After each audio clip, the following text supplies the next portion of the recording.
Livre du rêve, la nuit, dans la chambre d'hôtel glacial, sous deux couvertures, en caleçon de laine, nuit, pluie derrière la fenêtre. Pourquoi? Pourquoi tout cela? Envie soudaine de manger, de prendre une douche chaude. Qu'est-ce que je cherche? L'île? Elle a été découverte bien avant moi. L'île, mon invention saugrenue.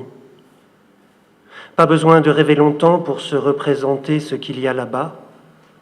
Étendue plate, toundra, ciel gris, bas, creusé en labour de nuages sombres, soleil terne, blafard, toujours caché.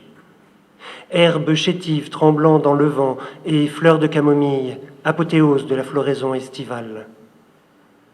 Odeur d'humidité, partout des marécages, et le bord de mer qui ne sent que l'argile, car l'eau, on ne sait pourquoi, ne sent rien. Jaune, glacial. Pour le reste, tout doit être comme ici, à Naryan-Mar, Empire. Le même froid, la même misère. Depuis 2 jours à l'hôtel, il n'y a pas de chauffage et pas d'eau.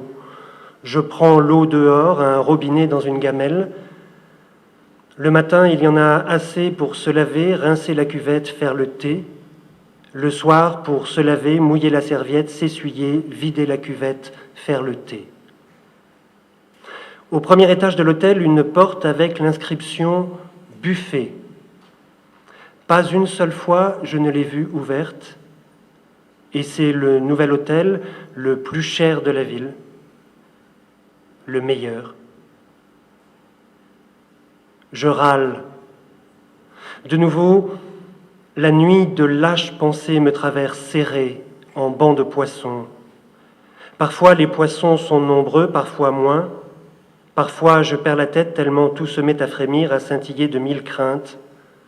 Déferlement de harengs se jetant dans les filets. Tout ça parce qu'il faut attendre l'hélicoptère dans une ville inconnue. Les moscovites sont incapables d'attendre, surtout les journalistes. Je sais, les vraies pensées surgissent toujours après, quand tout est accompli. Prêter attention à ces bancs de poissons n'a aucun sens. J'ai une sinusite, je ne supporte pas le froid, physiquement. Et cette pluie, jour après jour. Qu'est-ce qu'il disait, Korepanov? Que sur l'île existeraient 2 temps parallèles, le temps de l'abstinence et le temps de la saoulerie, et qu'il valait mieux ne pas arriver dans le second, que plus un homme était intéressant et captivant quand il était à jeun, plus il serait terrifiant, ivre. Cette pensée est plus profonde qu'il n'y paraît. Korepanov sait de quoi il parle. Il a été 3 ans président sur l'île. Je ne sais pourquoi ces histoires me sont restées dans la tête. Le réveil à la vie de l'île au printemps, quand le soleil de Mars inonde les glaces d'une lumière rose et transparente, que le silence est assourdissant et que soudain, dans la sombre humidité de la mer, le beluga se met à battre lourdement de la queue. L'histoire de mystérieux petits hommes souterrains et aussi l'histoire du couteau. L'histoire du couteau. Je n'y étais pas du tout préparé. Franchement, j'ai peur. Le projet romantique de mon voyage se révèle une duperie totale. Il n'y a rien de moins romantique que le Grand Nord d'aujourd'hui. J'ai peur de ne pas y trouver ce que j'attendais. Omnia praeclara rara. Les anciens m'avaient prévenu, En 2 millénaires d'histoire européenne, peu de choses ont changé. La seule différence est que maintenant, pour exprimer les vérités d'antan, nous employons des langues nouvelles. Beauty is a rare thing. Même en musique. Putain.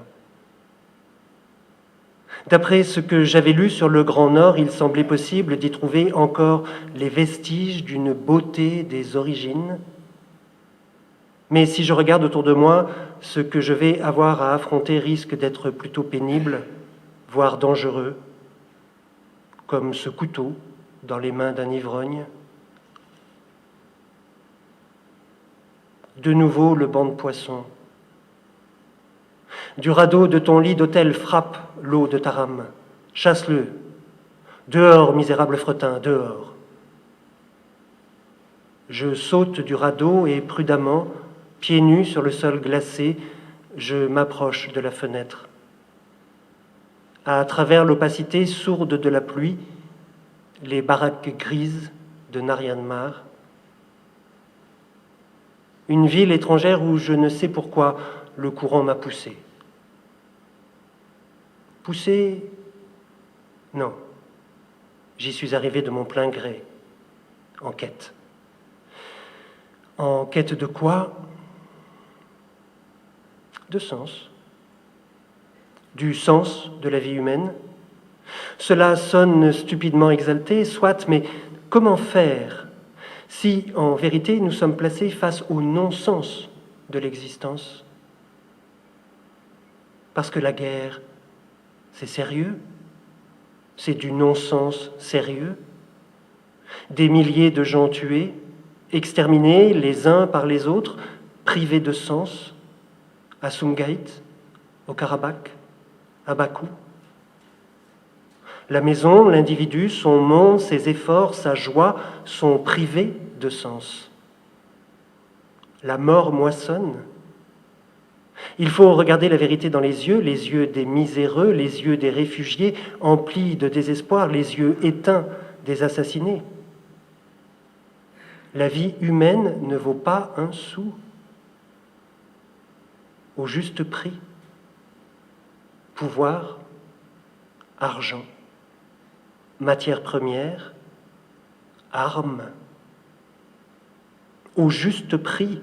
Étrangement, de tout ce qui défigure, mutile la vie, la piétine, la détruit, la retient, l'empêche de s'élever, ne laissant pas aux pierres le temps de s'ajuster, aux pouces de se raffermir. La haine a ses lois. Nous vivons à nouveau aux limites des temps. Je ne crois pas aux droits de l'homme. Je crois à la valeur de l'homme qui se mesure à son humanité. L'homme tué, déchu, privé de son lot, de son destin, est le triomphe du non-sens et de la mort. Au nom de quoi n'a-t-on pas fait couler le sang?